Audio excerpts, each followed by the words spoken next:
Here. Brian Hughes. Here. Jason McLean. Sadie Page. Brenda Thorne. Any changes to the agenda? No, I have none. So there's no changes to the agenda, so we'll need to approve the, approve the agenda. Need a motion to approve. I'll make that. Second. I will Joanna make made that. a motion, I Brian will make that seconds. All those in motion to favor? approve The agenda. All those in favor? Aye. All right, now we need to approve the minutes from the last, school board meeting. Did we have an exec session? We did not. That's right. So we need to approve the minutes from our last school board meeting. All those in favor? Aye. School highlights and report. That's me. You are, first of all, welcome. Thank you. I welcome you. So starting to finally get my bearings and get some things going and rolling. So I feel really good about, how things are settling in. Working alongside the maintenance and custodial crew to get just a few things taken care of around the building. Hopefully after tonight, I'll be fully staffed. We did have, one teacher resign, but we have an amazing, candidate, for tonight, for your vote. So just a few things coming up. We do have our new student orientation on July 29th. We're going to do a back to school night on Monday, August 5th from 5:30 to 6:30. And then we have several professional development opportunities for our teachers to come and participate in. We're doing a STEM Discovery 101 for our gen ed teachers to come into the STEAM room, check out what she's got going on in there, and see how they can kind of implement it into the classroom to take that STEAM initiative beyond just that one class. We have CKLA training, which is the new reading curriculum. All of our teachers are participating in that. Pre-K through 6, special ed, and even some of our special area teachers are going to participate so they can support it in their different departments. Our PLC Summit, which is our kickoff for the PLC, the Professional Learning Community, is happening on July 25th, I believe. And that's just our day we bring in all of our PLC leaders from both buildings. We bring in our consultant who's going to work with us, kind of just refresh us to get back into that PLC process for the new school year. We have several teachers taking advantage of our curriculum mapping days where they're going to be able to come in as a team, whether that's as a grade level or a department area, and really map out their curriculum and plan things out, just get time to dig into what they're teaching and work on their units that way. And then we have our new staff orientation, which again, will be 6 of them coming from the elementary. So those are sort of some of the things that are coming up. Any questions? How many days is your language arts PD? It's just one day, but it'll be broken up into 3 different departments. You'll have pre-K second working together, 3rd through 5th working together, and then 6th grade working on their own. Just the way the program's set up. But that's one day of training with the company. They'll come back throughout the school year for coaching days and just monitoring things to keep us going as we get into the program. But this is just our initial introduction to the new reading program. Okay. That's where our staff is at. Just buy in both buildings of what we're trying to do. Give up a day in the summer to come and work on curriculum. Yeah, there are some of them that are going to be, they'll have spent 6 days before school starts working together as teams, doing training and all.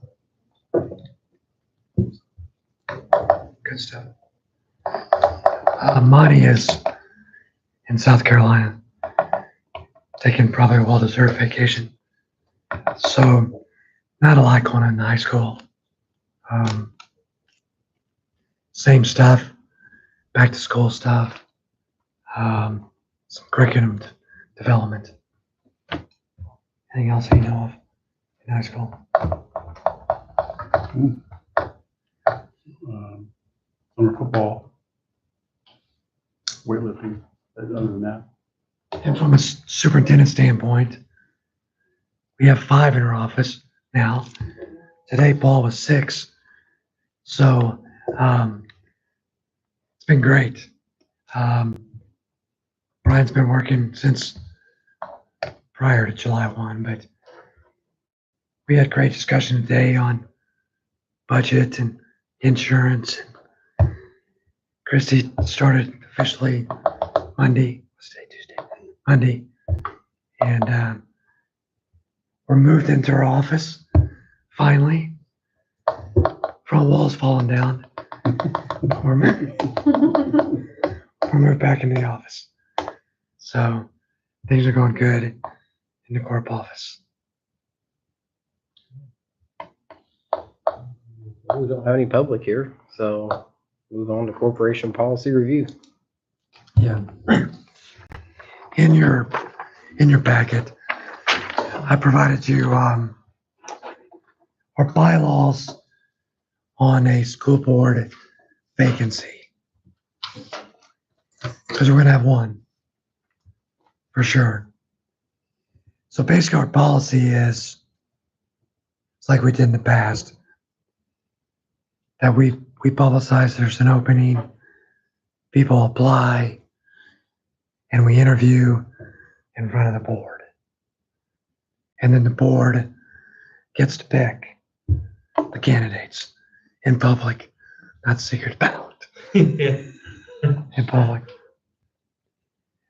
If we want to revise that policy, now's the time to do it. Because we have to have 2 readings. Some schools just appoint people and not interview. Our policy says who applies, then we have to interview. So, and then go through the interview process. So I don't know if you want to have discussion on that. If you want to keep the policy as is. Do you have any suggestions? There's good and bads to both. Yeah. It's good to at least interview candidates. But sometimes you may get a lot of people that want to run and you spend a lot of time on it.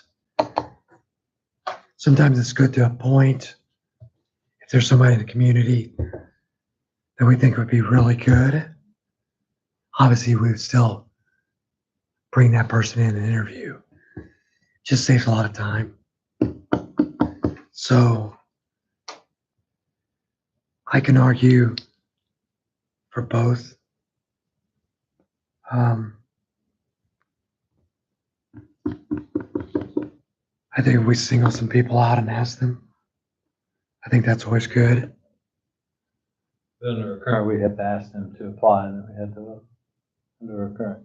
Or you can just appoint them. If we change the policy. He said change the Policy now, because we wouldn't have to do this until the end of the year. If we change the policy now, we could just appoint somebody. Technically, the board does appoint, but it's by vote. I vote yes. But then you don't have to go through the interview process. Well, Well- even with the interview process, it's still a vote. Yes. Yeah, it's still a vote. So the only difference would be no interview. Yeah. That's the only difference. Because you have to have a vote. You gotta have a You vote. gotta have, Absolutely. so it's either interview or don't interview. Either board interview or not. Yeah. There still has to be a vote. And it's something you can think about because, I mean, we don't have to do this until I'll find out the legalism of when we actually have to do this. Because I think it could be fairly early. I don't think it has to be till January. We could appoint somebody. Because we know that, We know The seat is outgoing. and we can always appoint Bill back.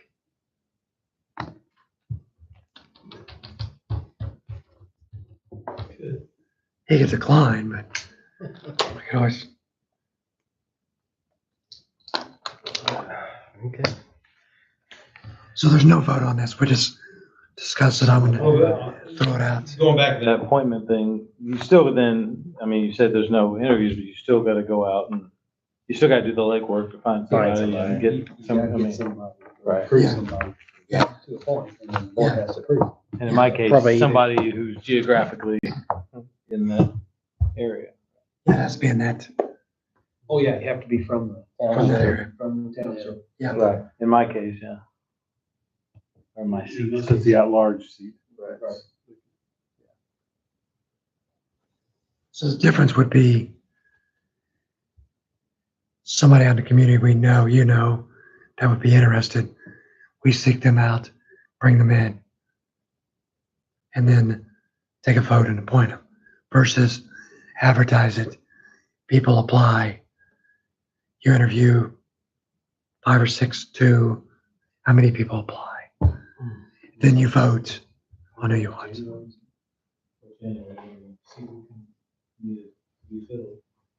One question. Okay, who are the three or is there 3 at large? One. One. One at Oh, large. we got one. No, but I mean, There is only total, one total on at-large the board, how many period. are at large? My seat is also, No, but I mean, just total board members, how many are at large? Just one. Just Joella. There's two from each. Two from each township. and one Okay, at large. okay. Because you're at large, right?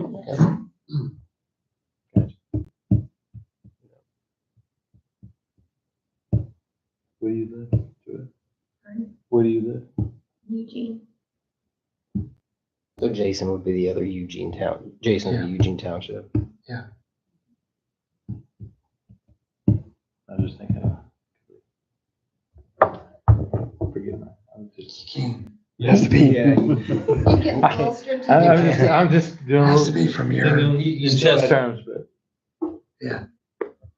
has to she was be, in mine, she could take mine, and then you have the at-large that we could take anyway. yeah, I don't think it can work that way. Unless she's gonna move. Like, I'm exploring possibilities. I'm not Need moving. to sell and move. Yeah, I don't think she's gonna move where, Maybe buy a little land. Strike that. I've got plenty of land and, yeah.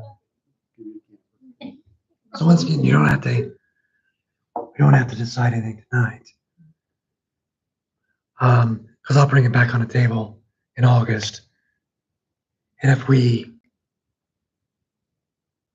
why don't I have our school attorney give us a couple different languages for the policy and share in August. And if you like one, then we can first read it, September's, approve it, go from there. I just want to give you a heads up. That's how it works. Is it unusual that we didn't have somebody put in for it? I feel like for several Yeah, well, the years. ones I've known of, there's always been multiple. Yeah. Usually for Eugene Township, it seems like there's always a bunch. When I was. Well, there were a few people that assumed I was still around, and I let them keep that assumption, so that probably would have, but I wanted to Sure. keep it that way. That's on record. Part of it also says that you guys done a great job.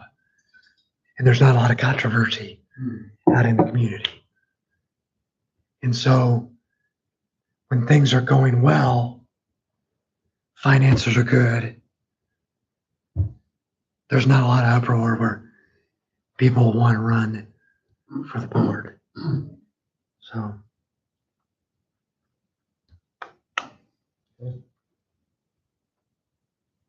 You'll bring us a couple choices. I'll bring you some. Next month.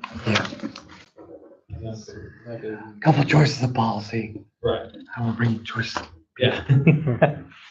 Yeah, I know what you mean. I guess. Find a North Ender. Yeah. Yeah. I'll take us to recommendations. Good. First recommendation is, I'm gonna lump 2 things together. The evaluation, our administrators, Mr. Byram, worked hard on the evaluation process to rewrite the evaluation tool. And then with that comes the teacher appreciation grant, which is based on the evaluation and evaluation tool. So, do you want to explain a little bit about the Sure. evaluation? By statute, we need to evaluate teachers on a scale from 1 to 4. There are a lot of various things that go into the evaluation process. But the reason for us, the state does allow a corporation to adopt their own as long as they stay in line with the state statutes. We adopted the RISE, which was the Indiana model when they changed the statute for this type of a evaluation for certified teachers. With that comes rubrics, and they had a lot of percentages that were in. Teachers were put in categories depending on what grade level or even sometimes what subject that they would teach. And then there was growth model data that was put into that based on student learning objectives and scores from the state tests. But things have changed so much. The state has taken away, and they even say now that you can't really use a state test identifier for evaluation piece anymore when we've changed around some of the state testing that we've used. And we have purchased in the past a tool to use to help administrators evaluate teachers, which is costly a little bit. So one of the projects that we as administrative team took on, actually a couple of years ago, we started down this process, was devising our own tool with our own rubrics, with our own model that met all the state requirements, that doesn't cost any money, that we're not paying any kind of outside vendor to give us a tool to use. It's our own. We've developed our own. And so the way that it works is you reach out to your teacher union to make and have them as a part of this creation, so we're just not blinding them side, oh, by the way, you're going to be evaluated differently. Give feedback, which we have done that. Submit it for board approval. Once your board approves it and your teacher association has been aware of it, and you've tweaked out all the things, then in August, we have to submit our evaluation plan to the State Department. So this year, we would like to submit this plan instead of what we have in the past, which was we were paying for from another vendor. So it's a 24-page document. There's rubrics in there. We have a copy here if you want to look through it. I think a link maybe And I sent it in your board yesterday. packet. So if you really want to go through it, there's a lot there, but and so once that is approved by you, then we will send that to the state. They'll check mark that we've met all the state requirements, or they'll say, oh, you need to tweak this. And if we do, we'll have to change that and bring it back to the board for approval if we're going to change it. But I feel like we've got it all together. It mimics some other schools that are doing it, Brownsburg, Clay Community, some other school corporations. I took some leads off of them. So, but we feel like it's going to be a better tool for teachers. There's a lot more for an improvement plan there. So if we feel like there's something that needs to be addressed, it's not just a number on an indicator. There's some narrative things that we can go back and forth, and there's an actual plan ongoing that's a little quicker than just if you don't get into a classroom but more than 2 or 3 times a year, but there's things that you need to discuss. This tool gives us that dialogue back and forth and some evidential proof that we've had that dialogue. We feel like that's why it's a little bit better than what we've had before. How often, like each teacher, how often are you going through all this rubric and things with them? You can have as many walkthroughs as you want. The state requires you to have at least 3 formal observations. And they explain what a formal observation can look like. What it typically looks like is that you walk into the classroom. It can be announced or unannounced. A lot of times we try to give them at least 1 that's announced, and then 2. Usually it just takes 1 day and they know you're out and around. So they spread the word, hey, the Falcon has landed, or whatever code words that they want to use. Mr. Byram's coming around, or Mr. Kirk's coming around, or whatever. But we try to get new staff members observed a formal observation at least 3 or 4 times a year. And then everybody else, if you've been here a while, we know we still go into the classroom and do the formal observation, but walkthroughs is where you catch all that's more reflective. And this, there's not a walkthrough rubric on the old tool. This one, we made one. So we can actually have a document that says, okay, when I walked in, this is what I saw. There's a check mark. And then there's a dialogue that we met. We talked about what we liked, what we didn't like, and how we're going to move forward from that. So What does that look like on the feedback part? Like you go into my classroom, you do the walkthrough. When am I getting that feedback? I'm just curious.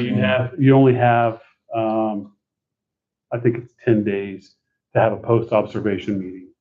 And any time in the past where a teacher has not agreed, we've had that discussion on why I felt like you should be scored this, and then I can go to the rubric and the indicator, and we've included the indicators, and some of them just didn't fit with our school dynamics. So we've changed some of them because you're using it for all your classified staff. Well, a special ed teacher, when you're observing that classroom with, 10 kids in it, is going to be much different than if you go into a, band room that's got 30 kids in it playing instruments. It just looks different. So we wanted to make it fair, more fair than what the past one was. There was just a lot of, when you get down to it, the numbers, you're just guessing and playing around somewhat, not playing around, but you're trying to adjust it to be fair to what you saw, to what the evidence proves. And so we didn't like that. And so we felt like this was a more of a true reflection of what we're seeing in the class. There's a little more generic, and now it's Yes. focused. More specific. And we've moved some of the indicators that fit what we do. And then with our own, we can tweak it from year to year. If we were like, hey, you know what, this indicator needs to change a little bit next year, we resend it to the state. It would be another document, kind of like your building handbooks, that we would just show you, hey, we revised this from the last year because of this. We need your approval. We submit it every year in August. It's one of our state reports. Is it pretty similar in both buildings, or I guess at least the structure? Yeah. Okay. It's the same tool that we use for all, and it's for certified staff. So the idea is also to build upon this, to where we include classified staff evaluation forms, but right now, the only thing that the state requires is this. Part of it, so. Any questions on that? Sounds great. With the grant part, teacher appreciation grant, that's for money, because there's a stipend. If you're rated highly effective, you get 25% more than effective. So there's a formula. So And that's the same grant that, we do every year. yeah, okay. So The same amount every year? No. We get?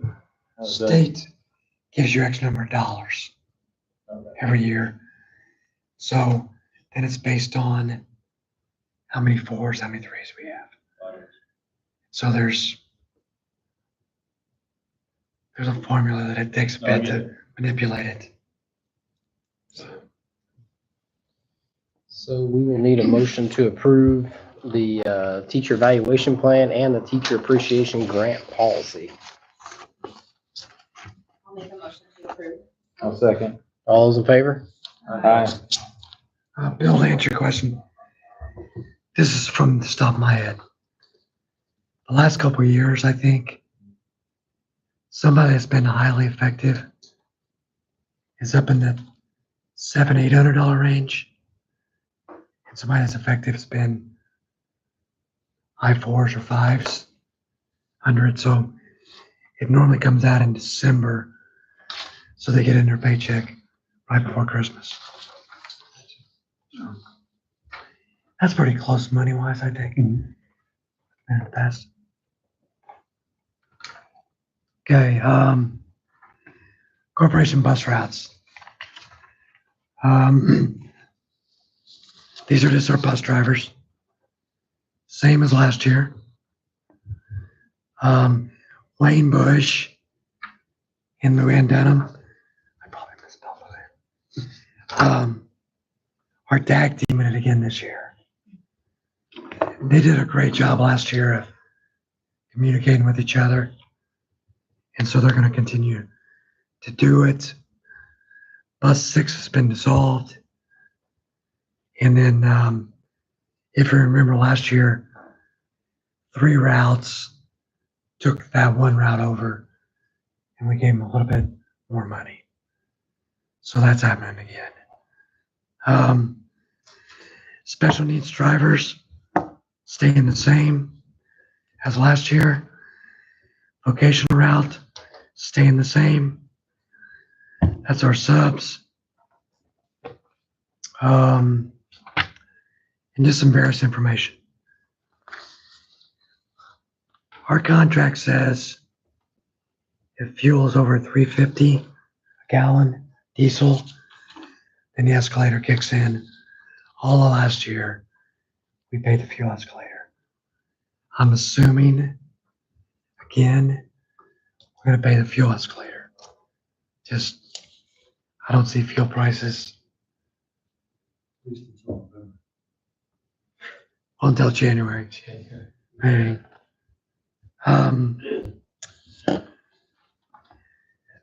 Here's another note. This is the last year of a 4-year contract. So in December, we will put out new specs and put it out to bid. We're going to have 2 or 3 drivers not bid. They're retiring.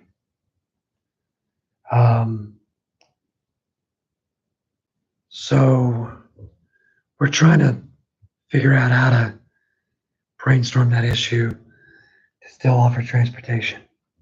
So,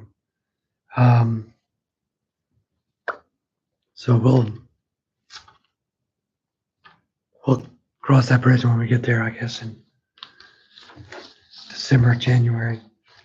You'll cross that in January. No, we actually have a plan. I think some of the contracted drivers will come back and drive if we own the bus. They just can't pay $120,000 for a new bus and the insurance. So we may have the opportunity to buy their bus like we did Dick, Chris, and then hire some of them as our own drivers. So we're going to run the financials just to compare. But I wanted to give you a heads up. This is the last year of the contract. And I know contracts will go up much higher. Because insurance is going up, bus prices are going up, fuel's going up, parts are going up. So when people bid, it's going to be considerably higher than it was 3 years ago. Just to forewarn you.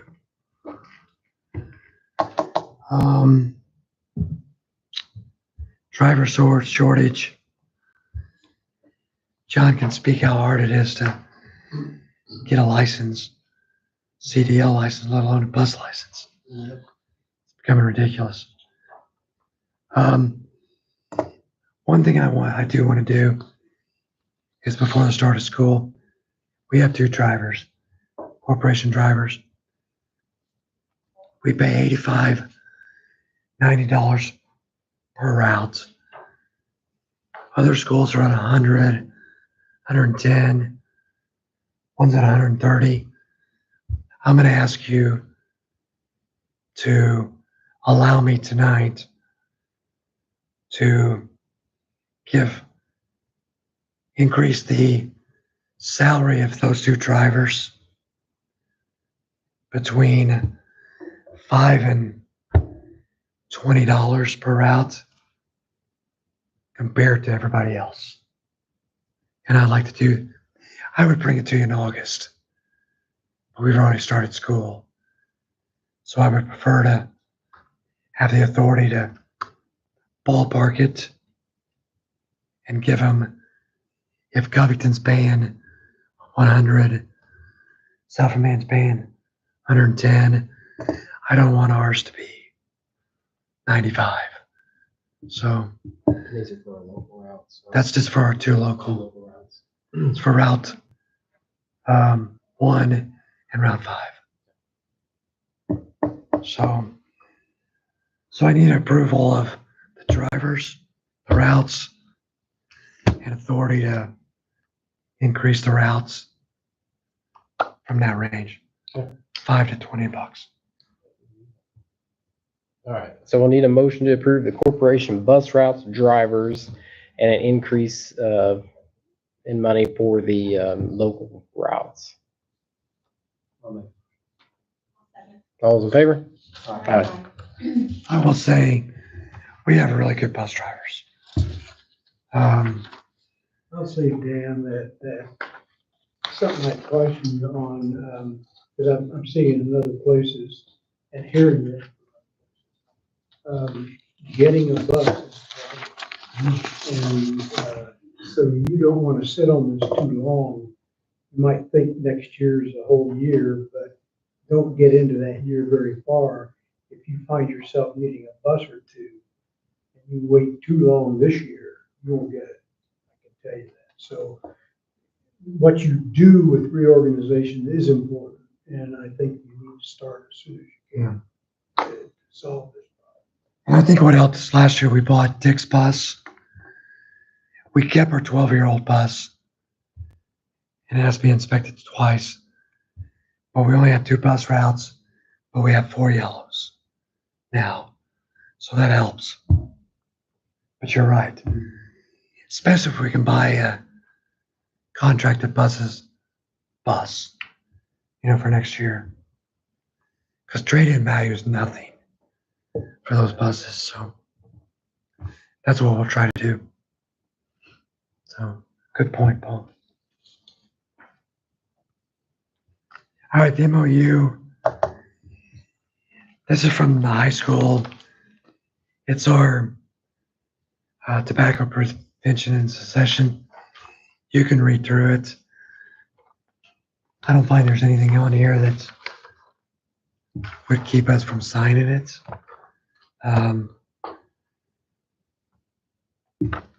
Good to have a policy. We have a policy. This is just to give resources to our staff and students. So I'll let you determine that. We just need to vote on it. Yeah. So we just need a motion to approve the MOU. I'll make that motion. A second. All those in favor? Aye. Can you keep original? Did you say? Mhm. Yes, I did. It doesn't look like any of you don't have to sign this. I'll just sign it. That's okay, I'll just keep mine. Okay, handbook changes. I sent the handbook to you online. I got a copy if you want to see it. Here's the summary, just the changes. Not a lot. There's nothing pressing, major.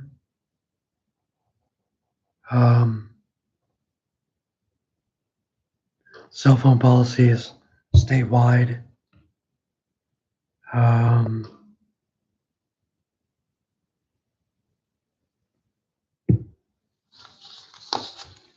Nothing on here that's going to be controversial.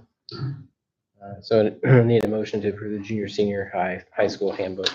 Okay, on this, I've seen on this, your support staff. Yeah. You didn't have Mr. Lido listed. I didn't know if we had to put him in there. Oh yeah, because he probably wasn't approved Yeah. when they sent this. Okay. What page is that on, Joanna? Let me see. Staff update at the beginning, probably. Yeah, it's right at the beginning, under the support staff. Yeah. I'm not sure the elementary one is, we might have to revise that one as well, because Because that was we revised. approved the elementary back in June. So just, let's approve it with, let's just say, staff changes as needed. Yeah. Because you'll have to. Yeah. Because you got two. And that could change all the time throughout the year. I It could. mean, it's, yeah. We typically don't change it online with the staffing Yeah. changes because it can be. So we need a motion to approve the junior, senior high school handbook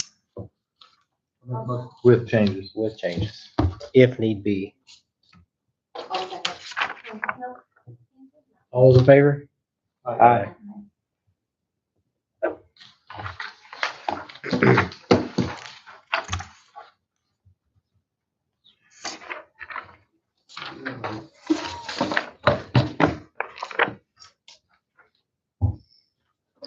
All right, what's next? Adult lunch prices. This one came down to the wire. Just got this yesterday. And it's no change. So, once again, that's a calculator from the state. Breakfast is staying at $2.80. Adult lunch is $4.70. It's a value. Teachers don't think it's value. Need a motion to approve the adult lunch prices. And breakfast. To approve. I'll second. All those in favor? Aye. All right, personnel page. We have one resignation. Allison Bell. Her letter, email is in your packet. I want to thank Allison. She's a Falcon. I don't know if you've seen that online. Very good teacher. She was in today. Very heartfelt of emotional decision to leave. So sometimes life throws you curveballs. And so we hate to lose her. She's been a great employee and it was a tough decision for her. So that's one resignation. The appointments, you've already appointed Melissa Skaggs. Her job description is in your packet. So really, we just want to approve and point out her job description to you. Is there a change in her job description? From this year, yes. She's going to take on a little bit more Okay. elementary role as far as with students. She's going to evaluate teachers now, special ed teachers. So those are probably the biggest changes. Should have had to do the special ed grant. That's in there.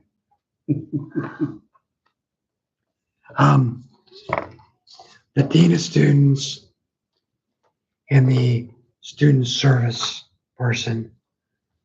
We talked last year about how valuable Ed Kent was.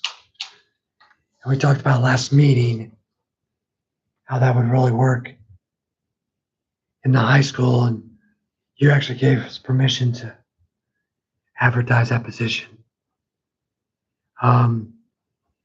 The way it really shook out after some interviews, Ben West has some time in his schedule and will bring a lot of things to the table as a dean. And the question is, why do we need a dean?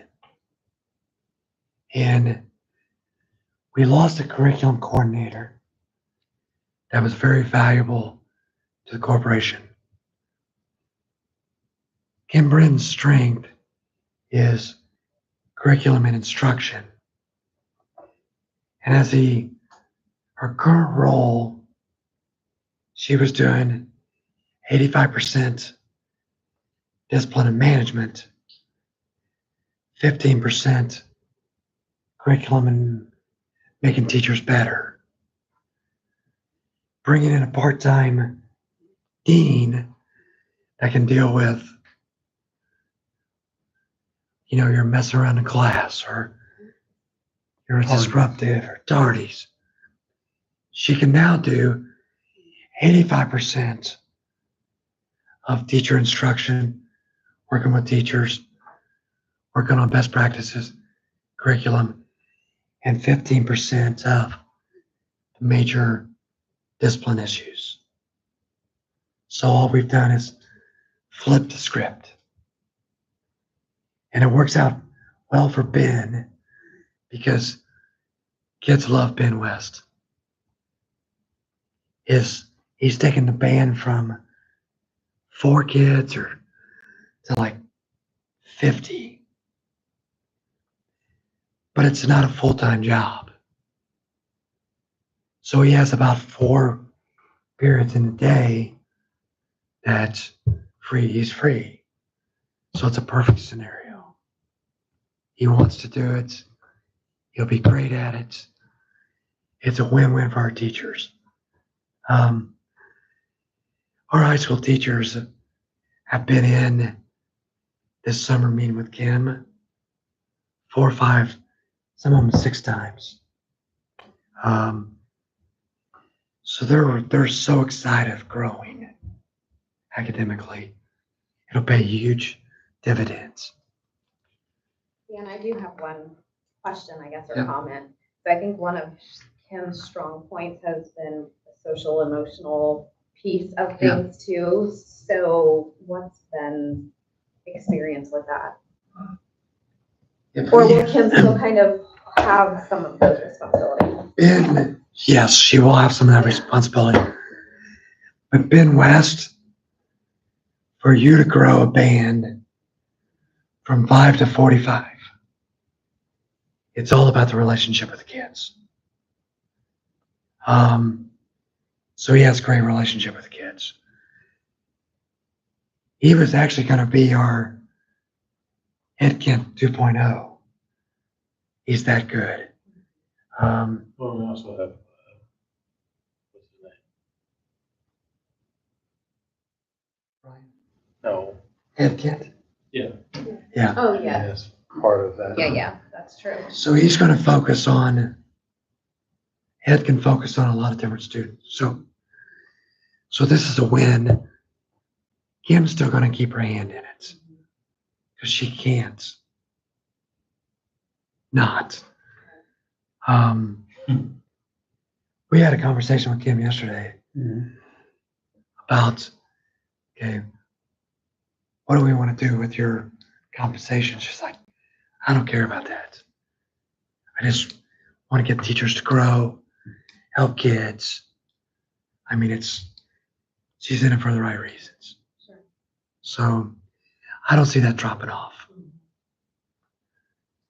Now the student service person, Brian Crabtree, has some time in his schedule, and he's done this year with some ISS kids, because you get a niche of, I don't say ornery boys, but he's really good with a certain group of kids, and he's going to do some of that under Ed Kent's tutelage.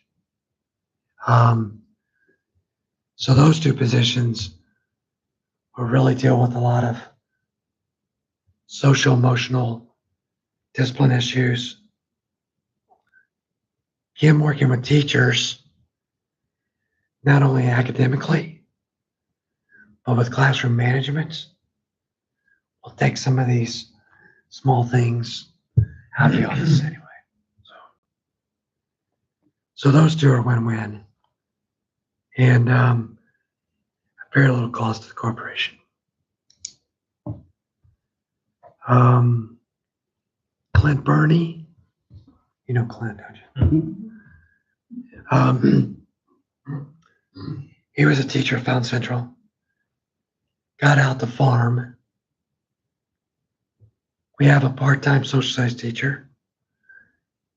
He's jumping at the chance. He's actually going to teach an AP course, geography, which we don't have. So it's a veteran teacher, part-time, added class, And it's And kind of alumni. a good guy, right? Very good. So it's a win-win for us. And then the elementary teacher.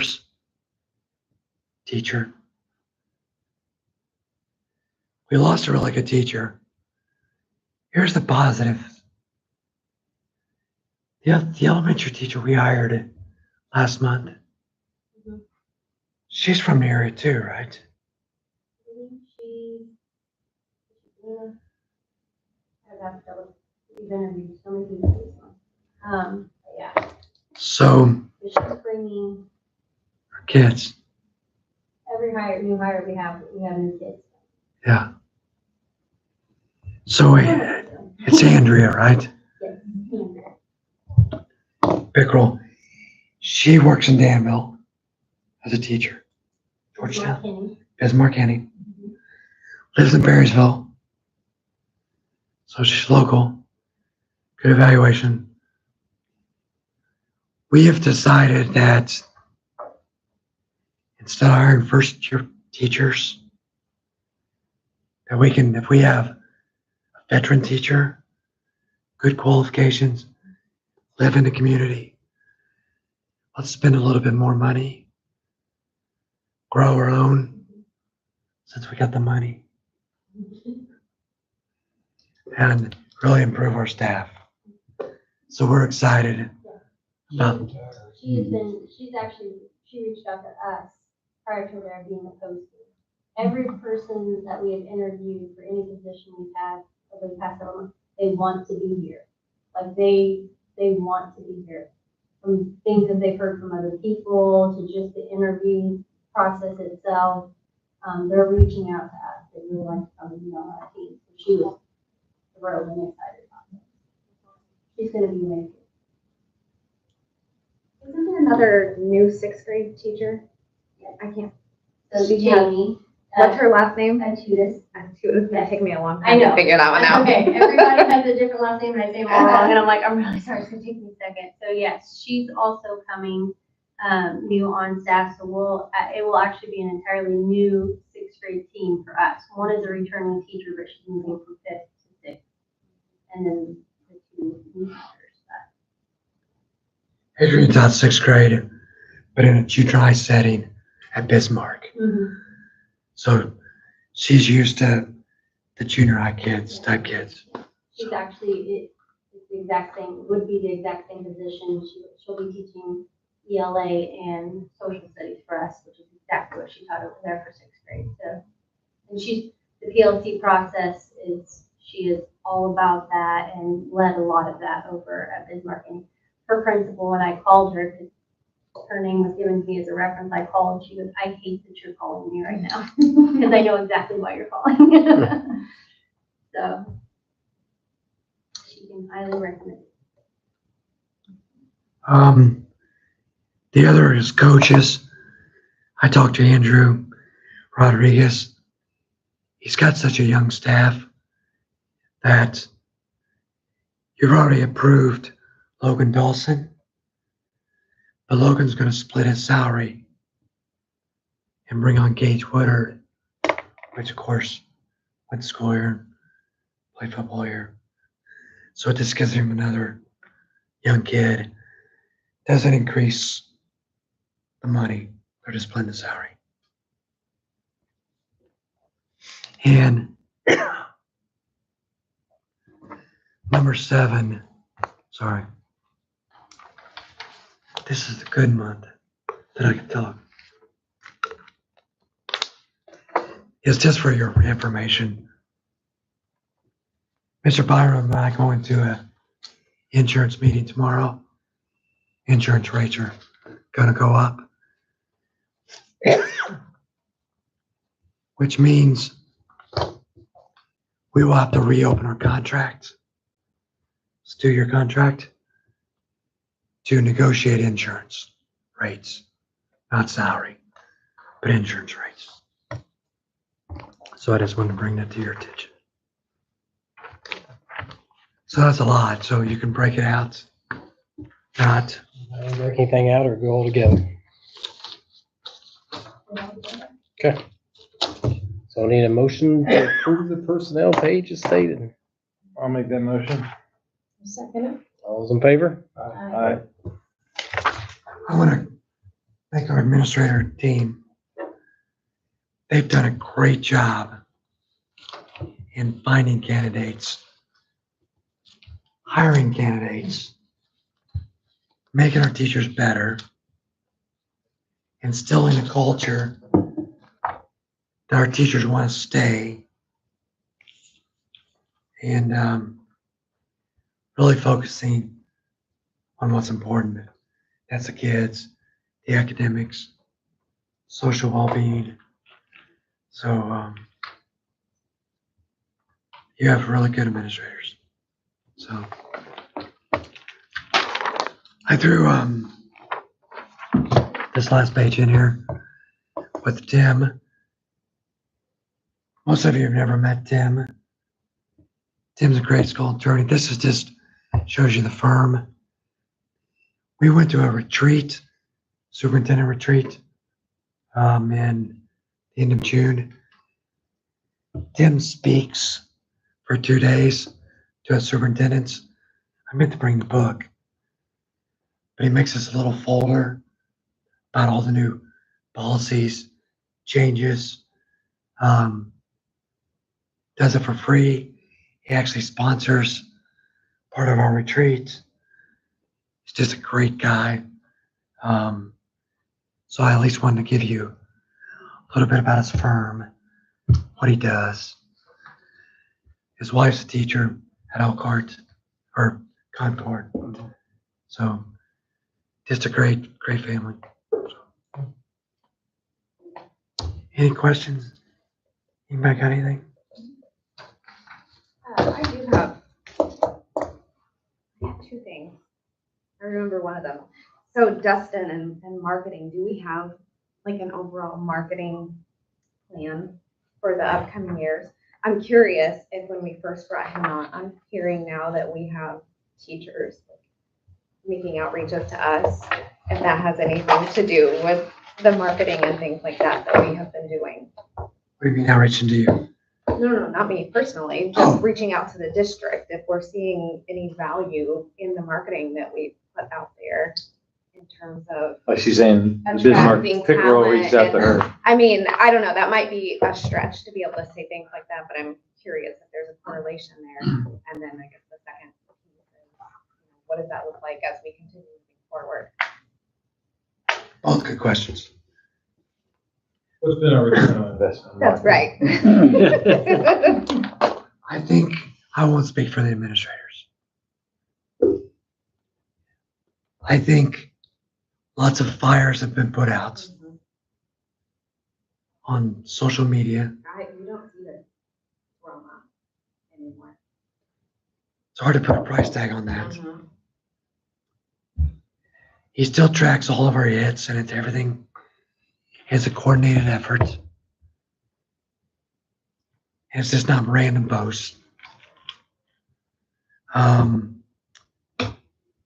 The things that he does, like with the building project, like I had 0 calls on complaints or, anything. He highlights the students, highlights the teachers. I don't know if it's increasing enrollment per se, but I think it's changed perspective of outside people in, maybe. I don't know. What do you guys think? Answer the first question. Then I'll get to the second money here in a second. I mean, from my perspective, since he's been on board, I think there's 2 parts to that job. I think there's a recruitment part by sending flyers out and getting our story out and all the exciting things that we do. It would be hard to say that our enrollment has been up in the last year. Is that because he's done that or not? I don't know. He can give you all the numbers and his algorithms and all that when it comes to who's looking at our stuff online and social media. But I think a big value also, and I think it goes for everybody involved with the corporation, is we're telling our story and we're out there with nothing to hide and very transparent on what North Vermillion and what being a Falcon is all about.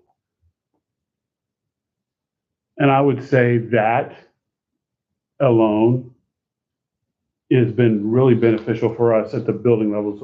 Mr. Kirk and I have talked about it, how much where I used to have a file in my desk of social media things that were coming at me or at our building or at our facility or teachers or whatever. In the last, since he's been here, and he's been able to be active in answering questions for us as building administrators, because sometimes we just, like for me, I don't deal with social media. If they can't come to me in person or call me on the phone, I'm not addressing it on Facebook. That's just me personally. So you know that. I don't friend hardly anybody.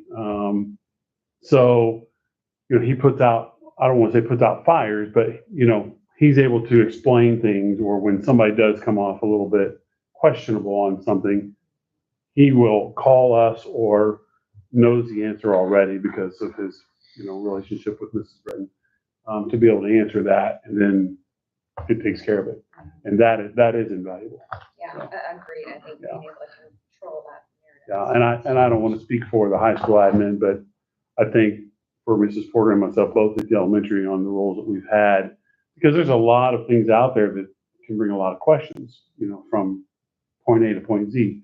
And so a lot of times it's taken care of, or things that could just fester and just be a problem for a few days before it fizzles out is not a problem at all. So I think too, behind the scenes, since he is in a community and he does have access to everyone, he's able to know some of the answers when people approach him without even the social media piece.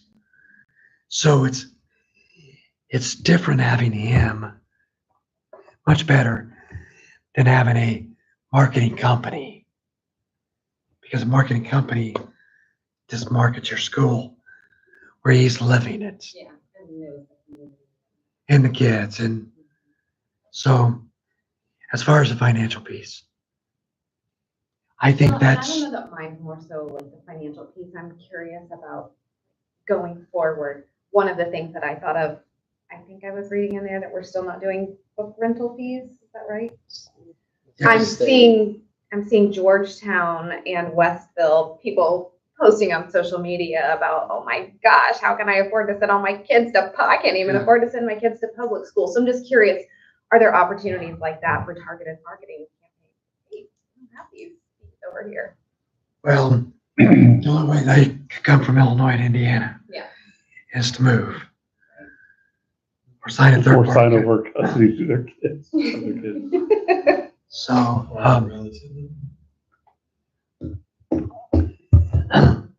I will bring you the transfer report. Once again, we're on the positive. We get 54 kids.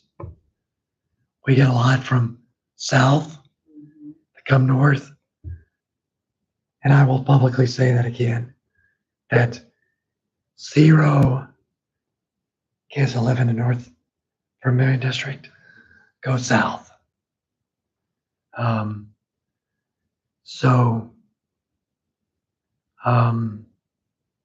We do a good job of keeping our own kids. So to answer your question about moving forward, Dustin's always trying to be proactive because, he knows small school, limited funds. We evaluate all the positions, what's needed. When we feel we need these funds or it's not of the value like it's been, he'll be the first one to tell you, hey, let's go a different direction. Let's see if we can do something else. I think the goal is to get the marketing to our kids and create a class. So essentially, he can pay his own salary through vocational money. That's the goal. We're just not there yet. So Sadie, you're up.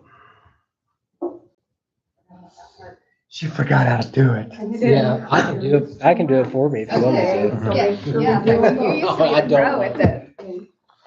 Okay, oh yes, June and July. All right, so we'll start with June. We have claims in the amount of $1,355,615.58. Payroll, $197,530.27. And then May 24th is $184,605.45. July, claims in the amount of $739,100.34, and payroll in the amount of $163,882.23, and June 21st in $182,813.99. That's a lot of numbers. And I will make a motion to approve. Second. All those in favor? Aye. All, you're up. I gotta say that when somebody retires, the first thing they wanna do is spend money. So he's watching, keep an eye on it. I've been tied for 8 years. There's not a lot to say to you about these two funds. The education fund, I think, as I've said before, and I probably sound like a broken record here, but you're halfway through the year. So you should have some idea what the first 6 months look like and what the second 6 months going to look like. So when I look at it now, I simply look at January 1st and you started the year with 1.68 million. And if I look at what's projected at the end of the year right now, it's 1.6, a few bucks. That'll probably be close to 1.7. So you can't be better than that. You can't, that's, I guess the word to use is stable, very stable. And so we had that little discussion today about insurance and money and that. We are not exactly broke. So, going forward, that will continue those kind of discussions. The operations fund, I look at it the same way. And I look at starting with $801,000 in January. And I'm looking at projecting 791,000. We know it won't be that, but we know it's going to be something. And, the only thing that would change that is some out of the blue, something that breaks, that costs a couple $100,000. Operation office. Then termites or whatever. But no, you're in good shape. I mean, you've heard me say that many times, and you are. That's it.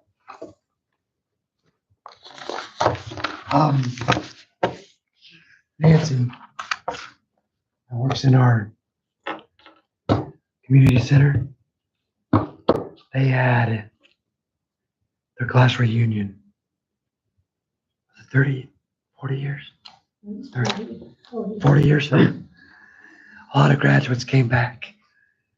She took them around. They were amazed just by the building. So the library, furniture's been ordered. Kim actually is spearheading books and lots of different things. So the library will be in order by. And one thing I know you'll like is we've talked to a landscaper. It's going to come out landscape. Something. On your wish list for a while. Yes. Yep. Yeah. I told you, spending money. She spends way more money than you do. I'm just saying. But it's gonna be way prettier. It will. That's all I got. We always get, I mean, maybe I didn't know, we're always getting the red a couple months before the tax drop. Do we always dropping the red. Usually. Yeah. Kind of designed that way. I mean. Yeah. Don't get your first dollar until June, Right. May, someplace. Just make sure everybody finds the stuff we have going around. Yeah. Going around here. Anybody else, anything for the good of the cause?